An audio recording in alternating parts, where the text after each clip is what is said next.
Alright, welcome back. Today we're going to talk about Lewis structures, which are pictures that show all the valence electrons in a molecule or a compound. To begin, we're going to start with some background and just know what a Lewis structure happens to be. It shows that molecule, the formula of that molecule or that compound, and how all of the electrons, the valence electrons, the outermost electrons, are distributed amongst all of the atoms in that compound. We can draw Lewis structures for both ionic compounds and also molecular compounds. We don't spend as much time talking about ionic compounds in our class, but it's worth noting that we can indeed draw them. Now, ionic Lewis structures are going to be between a metal and a non-metal, and ionic compounds trade electrons. They transfer them away. One atom gains, the other one loses. So our pictures show that. They don't show the shared electrons that we'll see later today. When we do an ionic Lewis structure, your cation, your positive ion, so in this case the calcium over here, or you can see it right here as well, is going to have zero valence electrons. It's going to donate them all so that the previous valence shell is actually now the outermost valence shell. On the other hand, your anions, your negative ions, are going to have stable octets. So cations have zero valence electrons, and then anions have 8 electrons. We draw brackets around each of these particles to show that that negative charge or that positive charge is distributed amongst the whole particle, and then the oppositely charged particles, because opposites attract, that's what creates that force that holds that together. We do spend more of our time though on covalent Lewis structures. We're going to know to draw a covalent Lewis structure because we're going to see 2 nonmetals in that formula, or at least 2, possibly more. We have a couple rules that we need to be aware of. One's called the duet rule, and if you sing a duet, you're singing with 2 people. Duet rule means that you need 2 electrons in your outermost energy level, your valence, in order to be stable. For all intents and purposes, hydrogen is the only atom that we're going to consider for this. Helium is also involved with this, but we don't really use that. So hydrogen is going to be the duet rule. Then we have the octet rule. Octet means 8, like octopus, octagon, octomom. They all involve the word 8. And in this case, the other atoms, most of the others, are going to need 8 electrons to be stable. Of course, there are exceptions, but let's focus on 8 being our key number here. We're going to know the word bonding pair, which is also called a shared pair of electrons, and then also a lone pair, which are going to be electrons all by themselves. In this picture here, we see a bonding pair between the 2 chlorines, and then we see lone pairs surrounding the chlorines.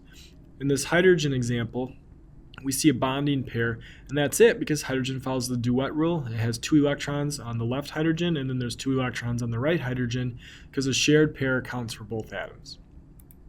So I have steps for drawing these covalent Lewis structures. Your first step is going to be to count the valence electrons. And to do that, you're going to use the group numbers on the periodic table, the Roman numerals that we have listed above our columns, in order to determine how many valence electrons each atom happens to have.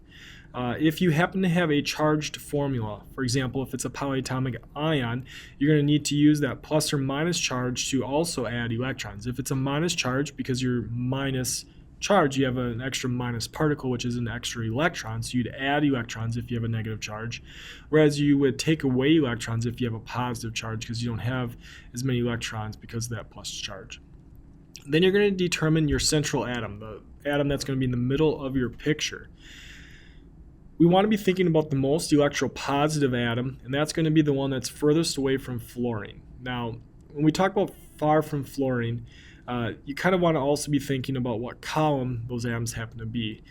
Desirably, column 4 has 4 locations to bond, so that's why we'd also choose carbon, because the more places to bond, the easier it is to put that atom in the middle of your structure.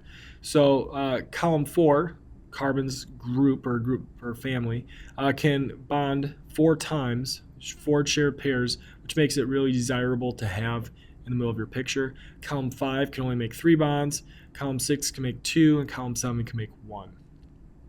Also, oftentimes, if there's only 1 copy of the atom, that's oftentimes the one that we put in the middle. Now, this is the rule to truly work on, is the most electropositive. I just clicked accidentally. But then these are often, not always. Never put hydrogen in the middle. Finally, in this slide, we're going to spread the remaining atoms that are in your formula around that central atom and connect them with a single bond, which will be represented as a line.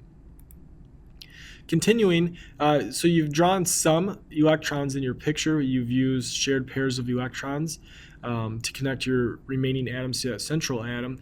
Count how many electrons you have left. You need to distribute the rest of those following the octet and duet rules. Now, octet rule recalls for most atoms, duet rule is only for hydrogen, so take a look and see if you have any hydrogen. If you have hydrogen, you're not going to put any dots on that. Octet rule will be for the other atoms. You can go ahead and put dots on the other atoms. Now, if you happen to have a one central atom molecule, I like to have you put your octet on the central atom first, and then any remaining electrons go on your peripheral atoms. A couple of exceptions or a couple other things to consider here. If you happen to be an atom that lives in row 3 or higher, you can break the octet rule. It's going to be the central atom. And the reason that happens is because if you're in row 3, you're in energy level 3. Well, there also happens to be energy level 3D, that sublevel, which means that if you're in energy level 3, you can start to recruit 3D electrons to add more locations to bonding. More on that later once we talk about hybridization. If you happen to be drawing your picture and let's say you have 24 valence electrons and you run out before all of the atoms have a stable octet, then you might need to double or triple bond. And since you made your central atom happy, you're going to take the lone pair of electrons off your central atom and move them to the atom that's not stable at that point. And then your fifth and final step is just to check your work to make sure that all the atoms either have a duet or an octet and that you use the perfect number of electrons from step 1 when you counted your valence electrons. So that's how you draw a Lewis structure. Now I have example problems up at the top. You can see this should click for you when you're watching this video if you want to go and see some examples of how to draw Lewis structures. The last step of this talk today is going to be something called resonance structure. And a resonance comes from the word resonate. Some molecules can resonate between multiple forms. That means basically that you can draw multiple pictures of the same exact atom, but it's because this double or triple bond, a multiple bond, can move between two different atoms. So for a resonance structure to possibly exist, there has to be a multiple bond, a double or triple bond. So that's your first check. If there's a double or triple bond, ask yourself the second question. Can I move that to a different spot? If I can, it does have resonance. If I can't, no resonance. So for example, we could have carbon attached to hydrogen and also to oxygen, like so. Now, on this molecule, I do have that double bond. So I've met this first condition right here. Do I have a double bond? Now, I do have this double bond, but can I move this? So the second question, can I move it to between carbon and hydrogen? And the answer is no, because hydrogen can only have one line drawn to it. So this one does not have resonance. What if, on the other hand, I have a molecule that looks something like this? I have carbon and I have a double bond to oxygen, so my first condition has been met. And then I have a single bond to oxygen and then another single bond to oxygen. So first condition has been met. I do have a double bond. Can this be moved? Could I have also drawn this double bond over here? And the answer is yeah, I could have done this instead of this bond right here. So that's gone. No double bond there.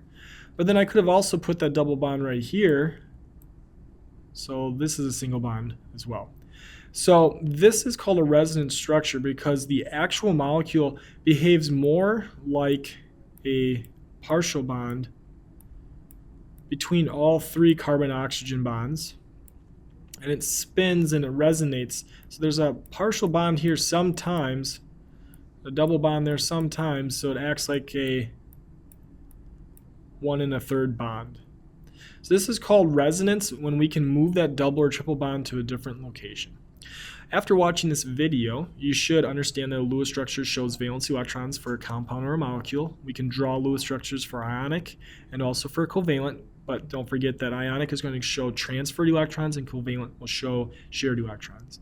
You should understand the different steps for drawing a Lewis structure, specifically for covalent Lewis structures, and then you should also be able to determine if that compound would have a resonance structure. I hope that helps.